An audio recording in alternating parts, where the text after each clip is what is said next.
All right. 6, 5, 4, Good 3, 2, evening 1. and welcome to Beaverdale Books. How many of you have never been here before? Well, welcome. I hope you come back often. Is this working? I don't think so. I turned mine on. There it is. I'm on. Are you? Is your battery pack on? Okay. There you go. Now it's working. Yeah. Is that too loud? Okay. All righty. Well, before we begin, it is my job to do the marketing here. And so I have to tell you about a couple other little events we got coming up. October 11th, we are hosting at Franklin Avenue, at Franklin Event Center, we are hosting a banned books festival. And that is our 3rd annual. We started that 2 years ago with a banned books festival and thinking it would just be a one-time thing. Unfortunately, it's become an annual event, and we intend to keep having it as an annual event. We have Beth Macy, who wrote the book that Dope Sick, the Hulu special or series, was about, and she will be here for her new book. And then we also have an Iowa author by the name of Erin Becker, and she wrote a book called Crushing It, and she's going to be here talking about her experiences. So we've got lots of fun activities. We're going to have a video. We're going to have a blind date with a banned book, and just all kinds of things happening. So then on October 14th, get ready, because we are hosting Nick Offerman, who, if you don't know who that is, if you ever watched Parks and Rec, he was Ron Swanson. And Nick Offerman does all kinds of woodworking projects. And this is a family-friendly event. He's actually going to do a woodworking project on stage. So that is a ticketed event. And you can find those tickets on our website. So we've got hundreds of people coming. It's going to be at Franklin Event Center as well. And we are really looking forward to that opportunity. And then we also will be selling books at the David Sedaris event at Hoyt Sherman. So lots of exciting things happening this month. And then we have lots of other authors too. So pick up one of these. This is a list, or visit our website. Okay, now on to the program, what you're here for. Ashlie Hand has been telling stories her whole life, scribbling in journals, spinning short tales, and lending her words to magazines, newspapers, and speeches. And after 4 decades of sharpening her craft, she's finally stepped into the spotlight with her debut novel, Blessed Are the Poor in Spirit. Born and raised in Des Moines and now calling Kansas City home, Ashlie brings both Midwest grit and grace to her writing. She's a graduate of Loras College, a communications pro with 25 years in PR, and she currently serves as director of the Office of Communications for the Diocese of Kansas City, St. Joe. In 2025, she also will be honored by her alma mater as their Distinguished Alumni Humanitarian of the Year. Not bad for a first-time novelist. When she's not busy as a wife, mom of 3, and lifelong Catholic, Ashlie is crafting a sweeping 8-book Christian fiction series that blends suspense, mystery, and spiritual inspiration. Blessed Are the Poor in Spirit, already a #1 Christian fiction paperback in the Ingram catalog, is just the beginning. The series draws on the Beatitudes, weaving tales of transformation and grace through the struggles of everyday people searching for light in dark places.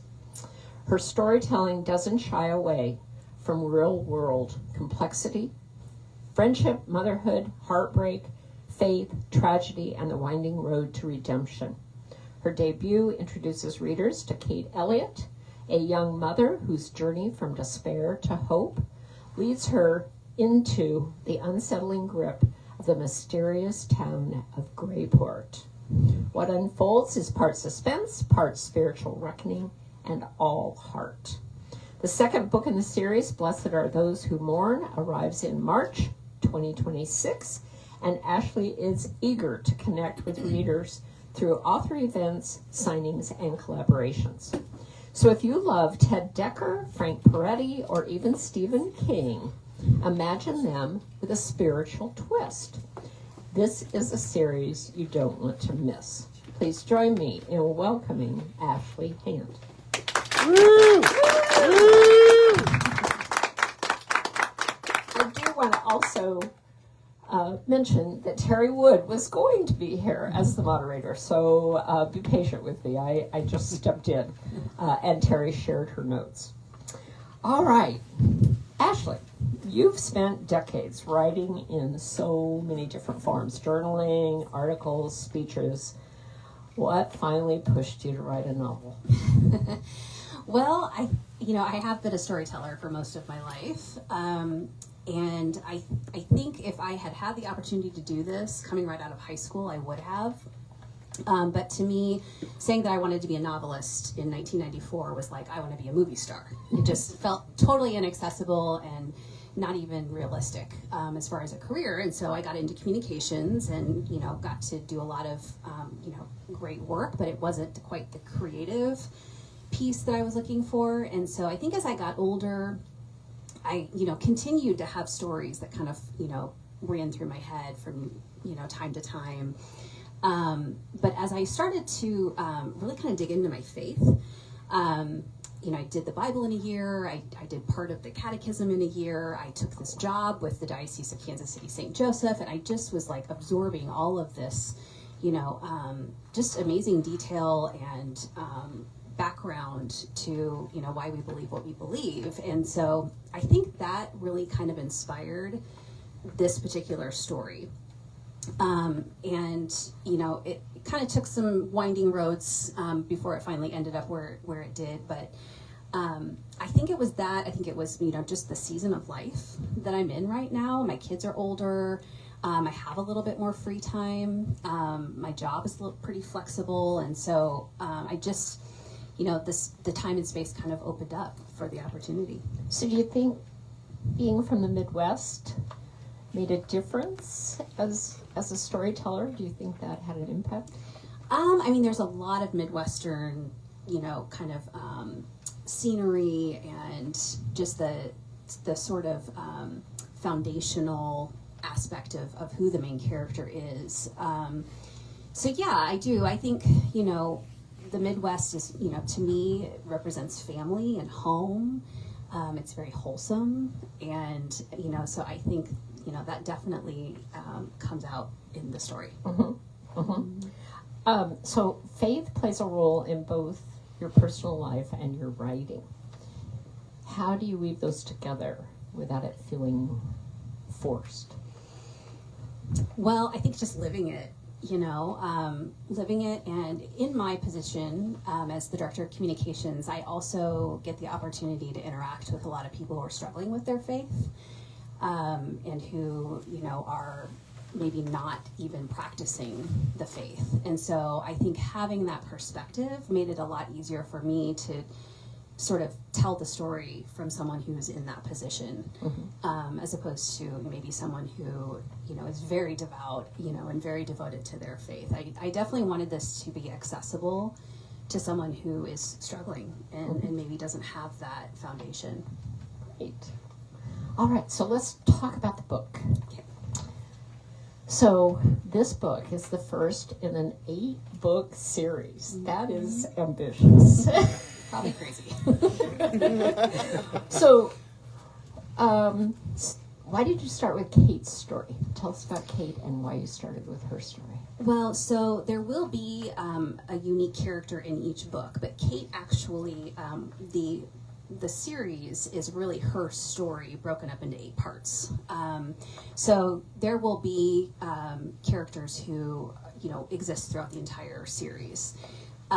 So Kate's story, I think, came to me, one, because I am a mom, and so that felt very natural to sort of write from that perspective. We have members of our family who are on the autism spectrum, and so I had that to pull from with her relationship with her little boy. But beyond that, it's really just been from my own personal witness of the world and of society. So, she goes through a lot of trauma at the very beginning of the book, and then in her kind of adult relationship, and she's really struggling with some big things, and those are not things I've had personal experience with, but things that I have witnessed other people going through, that I could kind of pull from. So Kate's story, really, the series really is Kate's story, but there will be individual characters that appear in each book that are new. So how much of you is in Kate? There's probably a lot of her sort of need to feel like she's in control of her situation. That's definitely something that when I was her age, so Kate is like late 20s, and I feel like at that age, a lot of women, very much feel like I have to be everything, and I have to, I can't really fail. And, I'm expected to be, the perfect mother and the perfect wife and, the perfect daughter. And so I think a lot of, what she's struggling with is facing that loss of control in a very visceral way.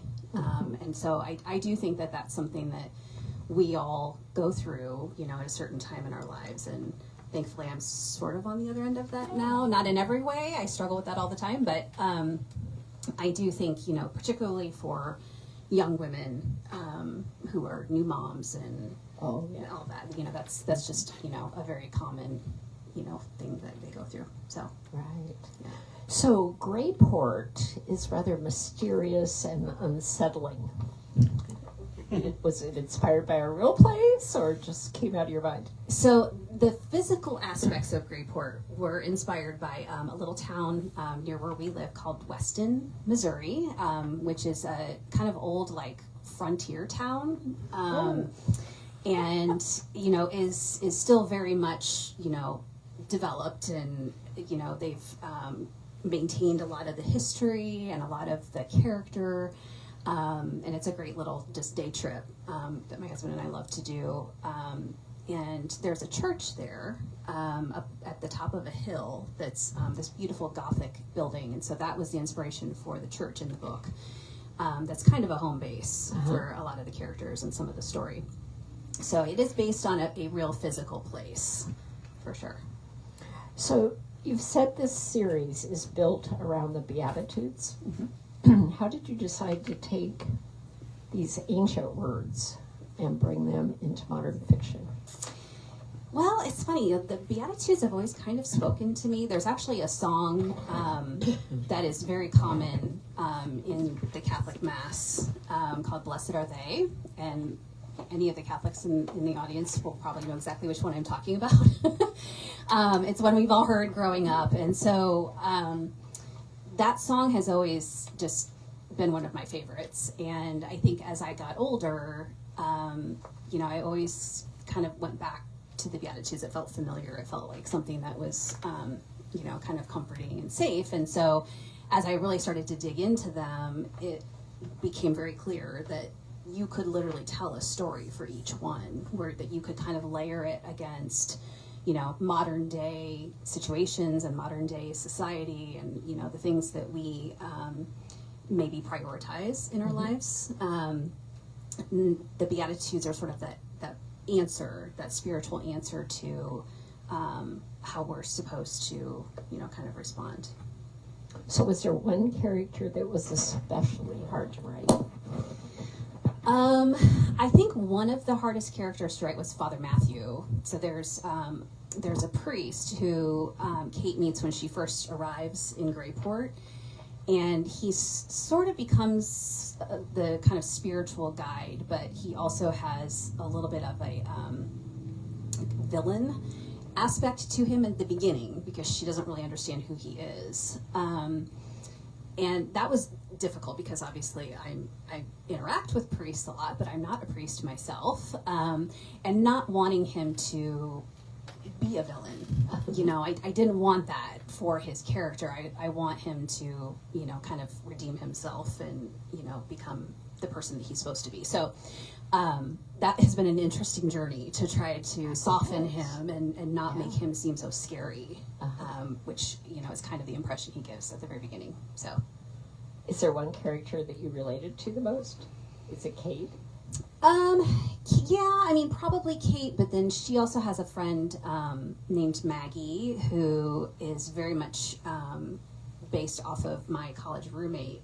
And so that was a fun one to write because it was sort of like I could, you know, it's sort of like playing pretend. You know, I could kind of like, you know, relive that relationship and, you know, create scenarios for them. And it was sort of like being back in college, which was really fun. And how did she respond to the book? Well, I don't honestly know that she knows, but I'm going to see her this weekend. So well, if she's on Facebook, she does. Yeah, know. now she knows. Yeah. She doesn't read.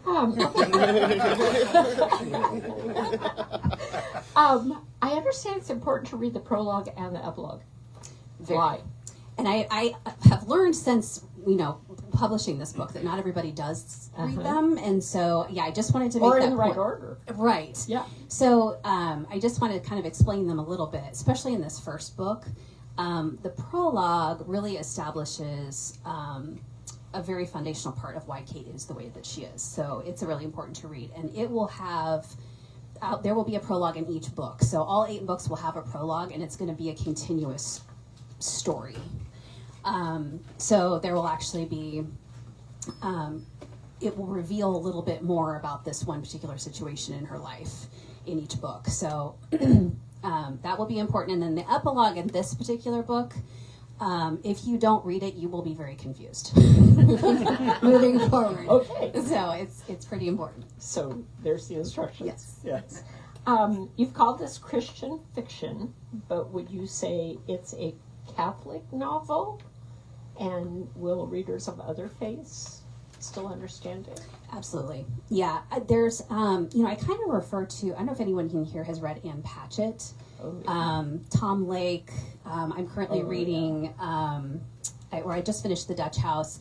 You know, the way that she incorporates Catholicism into her books, it's very much just a part of the character's everyday life. Yeah. You know? Yeah. And so that's kind of what my books are, I feel like. It's, you know, it's not trying to convert anybody. It's, you know, it's really just, because it's such a part of who I am. Yeah, being true. It's kind of hard for me to write and not include that. So, and, you know, I think just with the Beatitudes and, you know, that it is very much of a spiritual transformation is really what the story is all about. So for me, that led to, you know, using the Catholic faith. I'm a huge Ann Patchett fan. Yeah, she's fabulous. She's great. So was this the original idea for the series, or did it start as something else?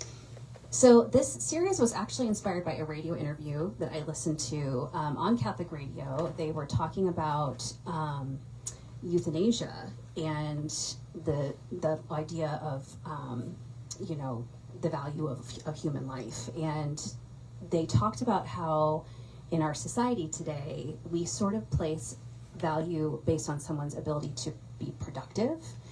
And so, you know, it got me thinking about, you know, what would be kind of that like alternate universe where this, you know, the favored class are actually the disabled. And so that's sort of where this started.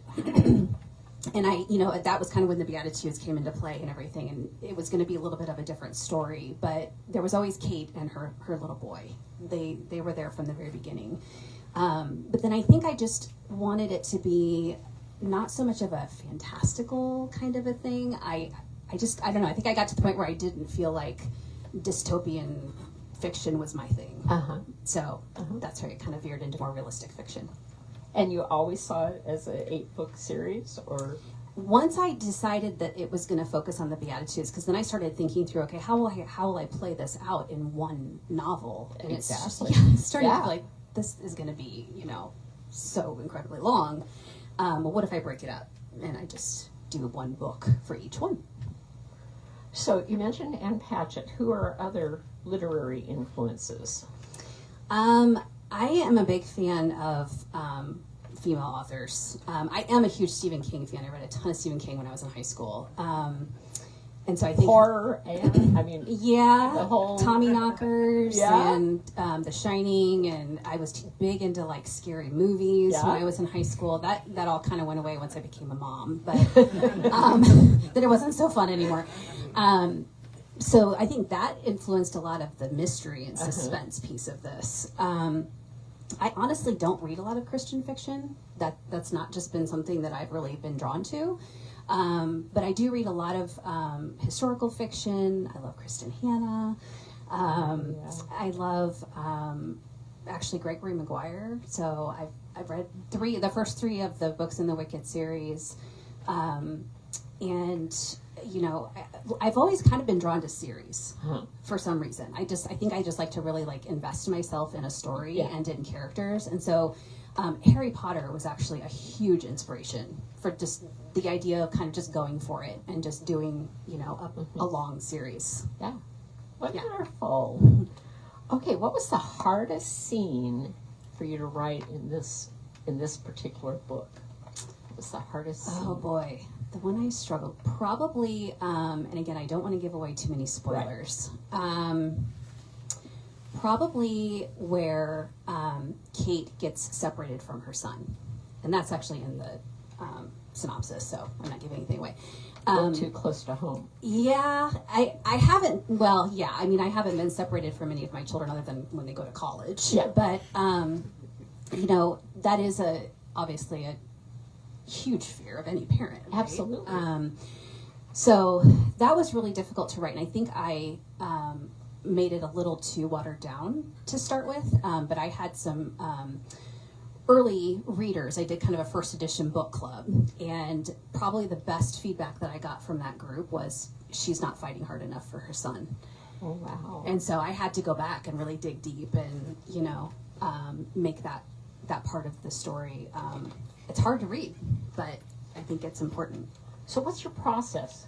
Like, when do you write? And I write all day long. I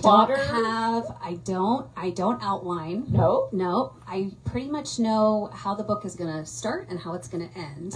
And then I just start and I kind of fill in between. And I just kind of let myself be inspired and just kind of let it flow. But that also makes it difficult to be very disciplined about when I write, because if I don't write it down when I am inspired by it, a lot of times I'll lose it. Yeah. So that's something I'd like to kind of hone a little bit as, you know, I do this a lot more. With 8 books, I think you will. I may have to get a little more disciplined, but right now that seems to be working pretty well, where I think, again, my schedule is just flexible enough that I can kind of do that and get away with it. So. Yeah. Do you write every day? I do, almost. Yep. Yeah. So how did you decide to self-publish?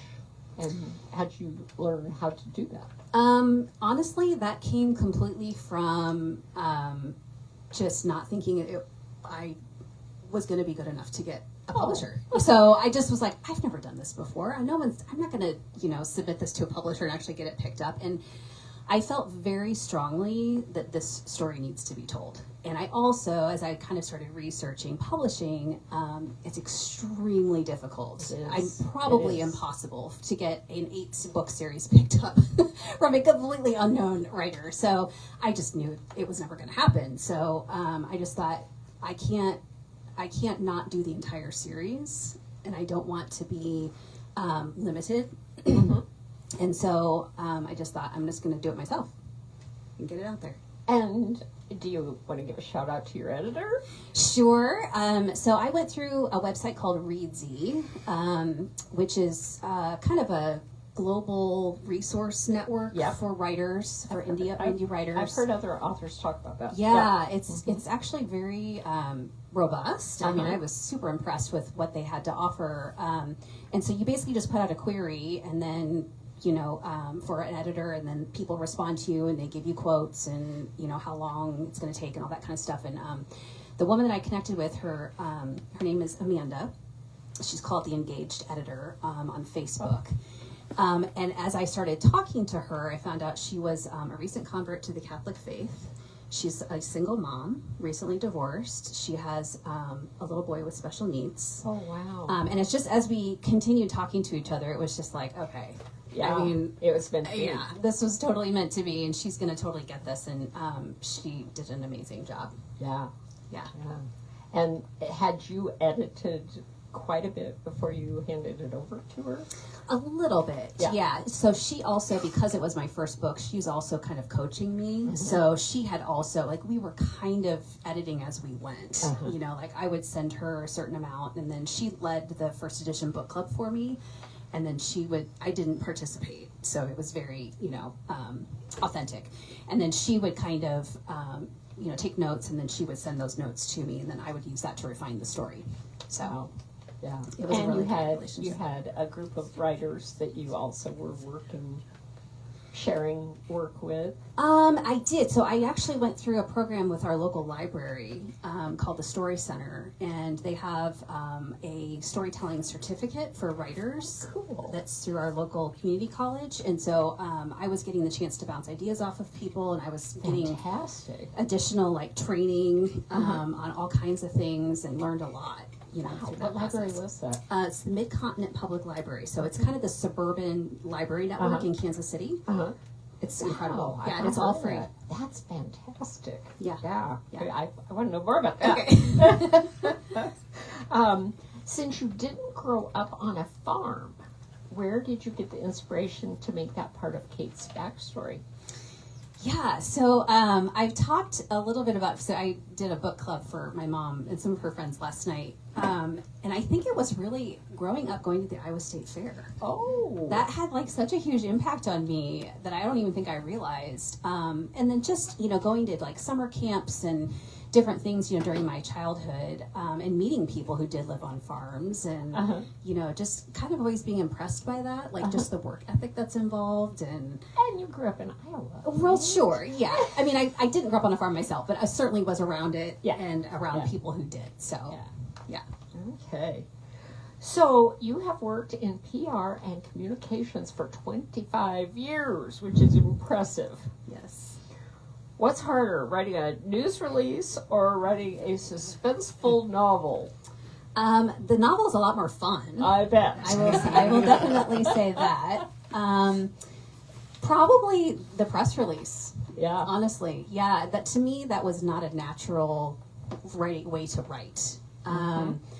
And you got to cram a lot into it. You have to be really strategic. You got to get people to read it. Yeah. You got to have a catchy headline, and then you've got to and it's a lot of times it's very narrow, very kind narrow. of what you can say. Yeah, the whole pyramid. Yes, and very structured. So I think the press release is harder. I can see that. Yeah. Yes, but I've never tried writing a novel. So. I would give a shout out to Phoebe Wall-Howard, who I went to a class with today on that very subject, and look into her because she had so many great ideas on how to refine it and how to build that hook, So, yeah. If your main character, Kate, walked into the room right now, what would you say to her? Oh my gosh. I would give her a big hug. Oh, that would be amazing. Because she needs it. She definitely needs a hug. And you'd instantly recognize her. Oh, for sure. Yeah. Yes. I would instantly recognize her. What would I say to her? I think I would just tell her it's going to be okay. Yeah. That's great. Yeah.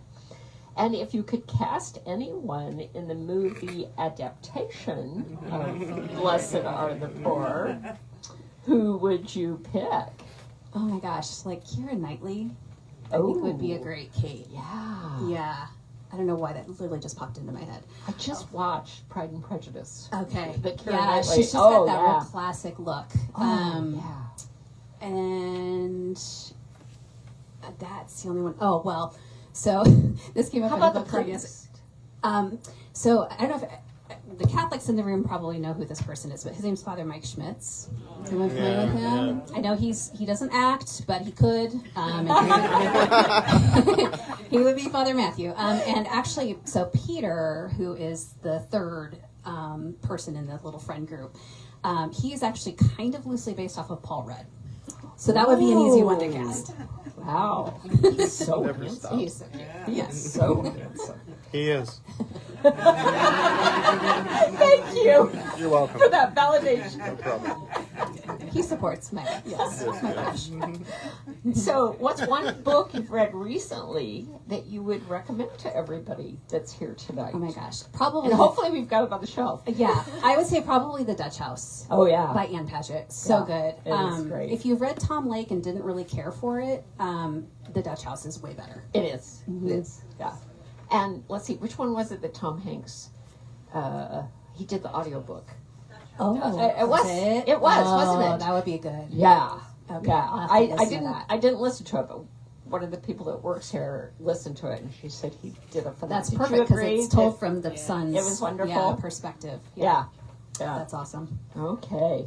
If you could co-author a book with another writer, who would it be? Would it be Ann Patchett? I don't know. I kind of think it would be Stephen really King. fun.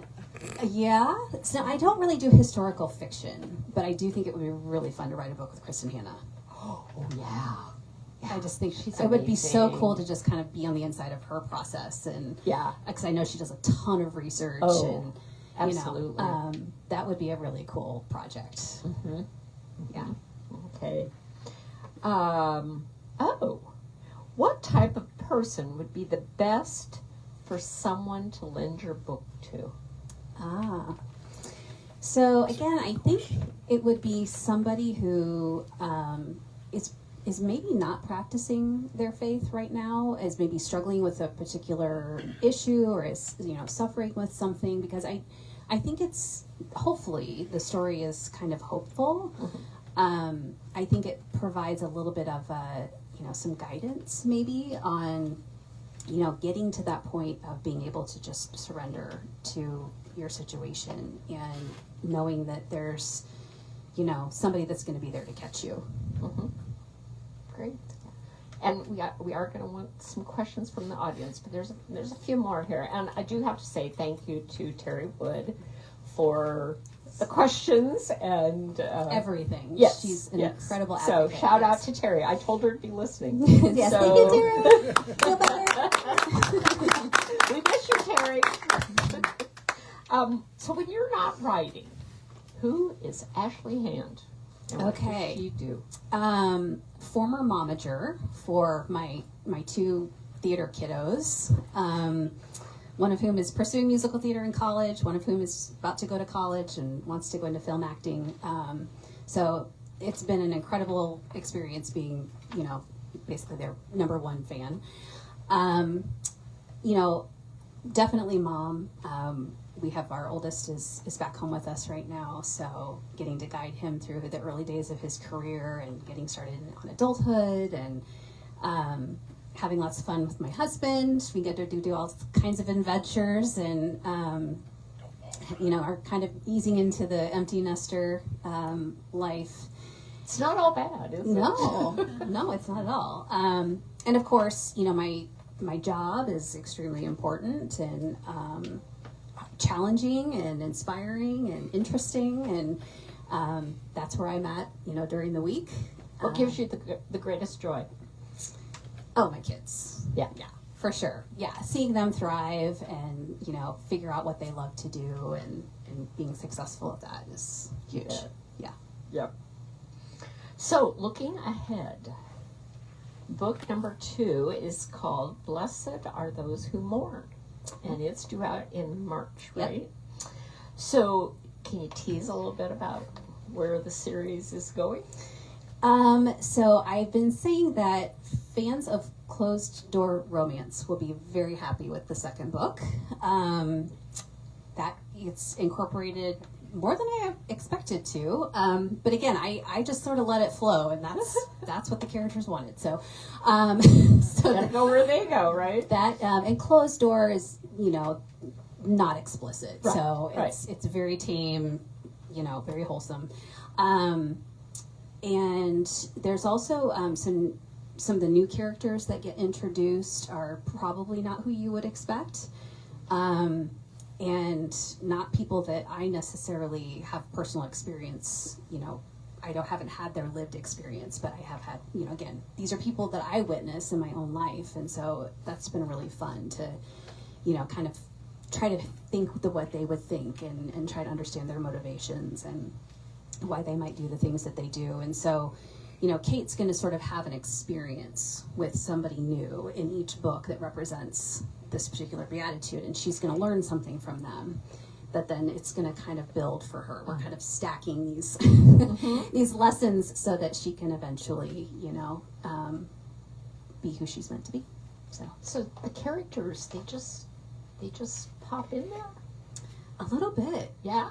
Yeah, they do. I mean, I get inspired by lots of things. My husband and I, we walk every morning, and I listen to all kinds of, podcasts and music and interviews, and every once in a while, something will pop up that I'm like, oh, that would be a really good character, or that would be a really good aspect to this particular character, or this would be a really cool twist in the story.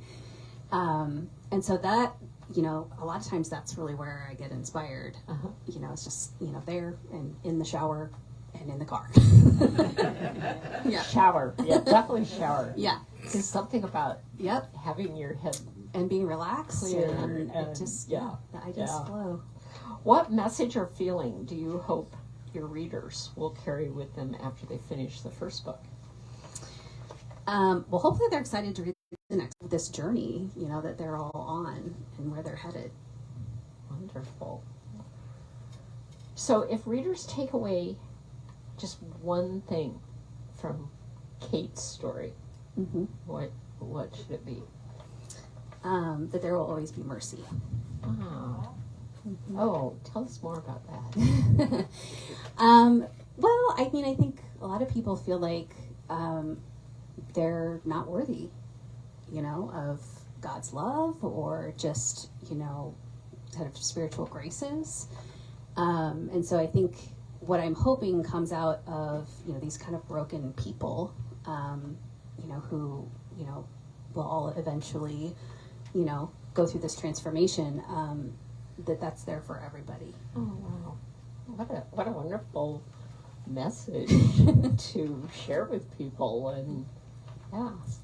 Okay, I'm going to open this up to questions. I know you've got a lot of people here who know you and are proud of you. A lot of familiar faces. Yes. So, what do you think? Some questions for Ashlie. So, knowing that you've got 8 books total, do you focus on one at a time? Are you working on one and you go, ooh, I need to make a note about that for another one? How do you juggle all of that? Yes, I have pieces of every book written already, and I know how the whole series is going to end. So it's developed. It's just now basically going in and kind of filling in. But yeah, I kind of have an idea of who the character is that's going to be introduced in each one and what that storyline is going to look like. And there are times when I go and I write a whole paragraph for a later book, just because I something comes to mind that I think fits well with that particular, beatitude or so. And I'm also using a book that is a meditation on the Beatitudes by Father Jacques Philippe, and it's called The 8 Doors to the Kingdom. And it's been like the greatest thing that I've discovered in just helping me kind of develop each beatitude, because he, kind of goes deep into each one and really explains what they mean. And that's been really helpful, then in developing the characters and the story around it. Say that title again. The 8 Doors to the Kingdom. By Father Jacques Philippe. Okay. You have set a most ambitious schedule, because this just came out, Yeah. and the next one comes out in March, And then the next one will be October? My goal is 2 every 12 months. Wow. So I'm trying to do 2 a year. And I think if I didn't have them all kind of already planned out, that would be a lot harder. Yeah. I think it's still pretty hard. Yeah, well, we'll see. We'll see if I get to my March goal. That is the goal. And then I also have the audiobook for the first book is also hopefully going to be ready in March. Are you reading it yourself? No. So I think I mentioned my son. He's a junior BFA musical theater student at Southeast Missouri State University. Oh my gosh, how perfect. And he has an entire community of people who are studying acting. Yeah. And so I asked him to help me cast it. And so he's doing, so it'll be more of a cast recording. So there will probably be 6 or 7 people that read the book. That's a hefty project as well. Yeah, so fingers crossed he can pull it off. But yeah, I mean, they have a recording studio right there, in their building. And, How perfect. And then my oldest son, he's going into production as a career. So he's going to do all of the finishing and getting it ready for, yeah. It's just meant to be. Yeah. Okay, other questions? Oh, come on. Well, I have one. Well, first off, you said, I can't remember who you said you would co-author with, but if it was a press release, I assumed that the Huggins Consulting Group would be For sure. Okay, Yes. okay. But my question is, when you go back, and I'm kind of drawing this from sort of the way I feel when I get done writing, I never feel like it's done. So how did you know when it was done? How did you know that, like, yes, I can put this to bed and move forward on number 2? That is such a good question because it was really, really hard. And I just came up with it so I could plug Huggins Consulting. Okay. That was very strategic of you. Honestly, Jeff, I go back and there's still things I wish I could go back and change. Yeah. And I may do a second edition at some point. But that was probably the hardest thing I had to figure out was, okay, when am I actually done? And I actually asked my editor that, I said, I just want to keep tweaking and, so I don't know. I think I just I had a deadline that I was so committed to because I wanted to launch this book the weekend of my birthday.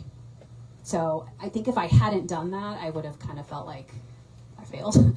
And so I think that was basically what was driving it. Was I have to be done because I have a launch party coming up. And do you have a date in March that you're... I don't have a specific date. Okay. Not yet. That's the month that I'm targeting. Yeah. So, That's great. yeah. Okay. How about anybody else? Catherine?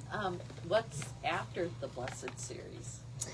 I have a couple Wow. other books that I've got folders started. So I may do a memoir at some point. And then I've got the one that was the original idea for this series, what kind of inspired this one. I may still write that at some point. So we'll see. Yeah. Okay. Oh, Sandy was first. Hi, friend. Knowing that you have been a long-time writer since an early age, have you gone back to any of your first works? Do you have anything saved? Has that been inspiration or fun walk down memory lane? I have literally 2 pages left of my very first story that I ever wrote when I was like 9. And I wrote in pencil on loose leaf paper, and I self-illustrated the whole thing. But I only have, I think we have 2 pages of that. 2 or like something. Like the cover and like 2 inside pages that survived. It was a novella. Yeah. Which is fine. And then I think I did a little sequel to that, but I don't know where that ended up.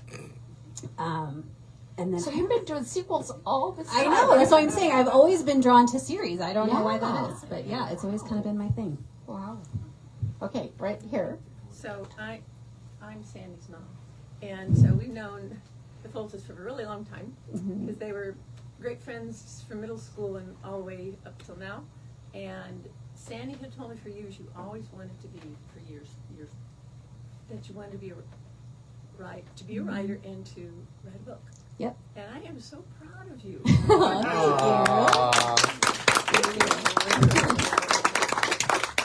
for 40 years, this is what I wanted to do. So, Good yeah. for you. Thank you. And your family. Okay, Carol. I wanted to go back to actually the first book that I knew that Ashlie wrote about her grandparents. Oh, yeah. And can you tell a little bit about that? Because that was probably, would you say that was your first actual, like, bound book? Kind of, yeah. I think we did something in middle school English class where we got to have our books actually, like, bound. But yeah, that would be the first one that I did. And that was about your grandparents. It was about them, yes. I actually sat down and interviewed them over like 2 or 3 days on video, and then wrote kind of the story of, you know, their courtship and their, you know, sort of family story. So it was really the story of our family. But yeah, I did incorporated like photos, and yeah, that was really fun. That was a fun project. And I still have the videotapes. Kate spends a lot of time in a house in the novel. I'm a longtime reader, big fan. I love your shirt, by the way. Thank you. Maybe we can meet up after. Oh! If Paul Rudd's not there. Question. There's a house where Kate spends a lot of time. I don't want to ruin it for everybody else. What is that based off of? So the house where Father Matthew takes her right after she arrives in Graypourt is completely, literally based on my grandparents' house on the south side, South 601 Wall. If anybody wants to drive by, you'll recognize the outside for sure. I actually drove by there today and took a photo. So it was kind of home base for my entire side, my mom's side of the family. And so my grandparents moved in there in 1945, and they were there until they both passed away. So in 2008 and 2014.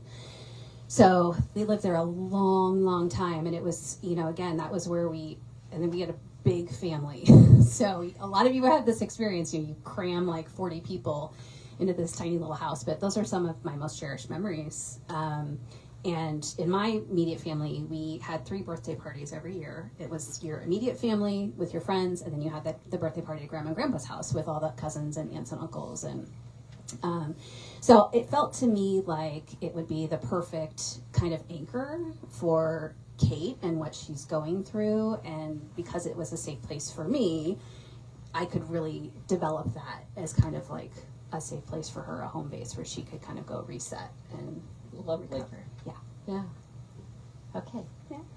All right, so I'm curious, since you're obviously very inspired and motivated with deadlines, but you are still working, you still have a kid at home and kids doing other stuff. How do you turn it off and on, you know, when you need to be present for the things that are happening in your life, but you also have ideas running through your head? I'm just curious. Yeah. Well, I think it's just about being productive when I have time to write. I kind of get in the zone. And Christopher can attest to this. I mean, he's like delivered me meals before because he's like, you need to eat. I think when I was trying to finish the very first draft of this book, I literally I didn't leave my laptop for 12 hours because I was so committed to like, I'm going to get this done, this first draft. So I think it's more, you know, when I get that time, so, you know, when the time opens up and I know I've got, you know, 4 hours this, you know, Saturday, or I've got an hour in between meetings, I just zone in, you know, and just try to be as productive as I can. It is really hard to turn off. It's not that hard to turn on. It's really hard to turn off because I feel like I could just sit there and write. So. Did you finish that last sentence? Because I've heard some authors say that they leave that last sentence only halfway there. No, I couldn't do that. No. Okay. Because it inspires them to. Oh no, that would keep me up at night. Unfinished sentence. Yeah, that's an interesting strategy, though. Yeah. Yeah. Any other questions? Maybe one more, and then we'll sign some books. Can you talk about the cover? Oh yeah. Yes. So the cover is also pretty special. We have a very artistic family, and my dad actually illustrated the butterfly and designed the cover. So,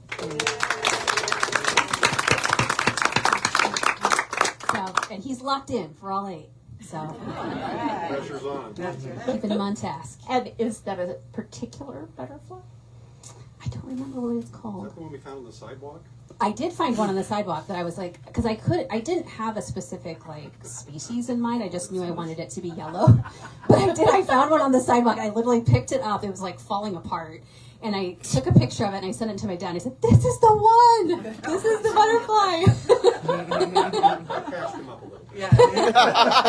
And he did. He texted me back. He's like, "Could you like kind of flatten it out so I can see what it is?" It looked like a big blob. So yeah, that was pretty funny. All right. Well, thank you so much. Thank you. Hopefully, you'll be back in I would love March to. with book 2, and be sure to pick up a book. She'll be signing, and thanks so much for coming tonight.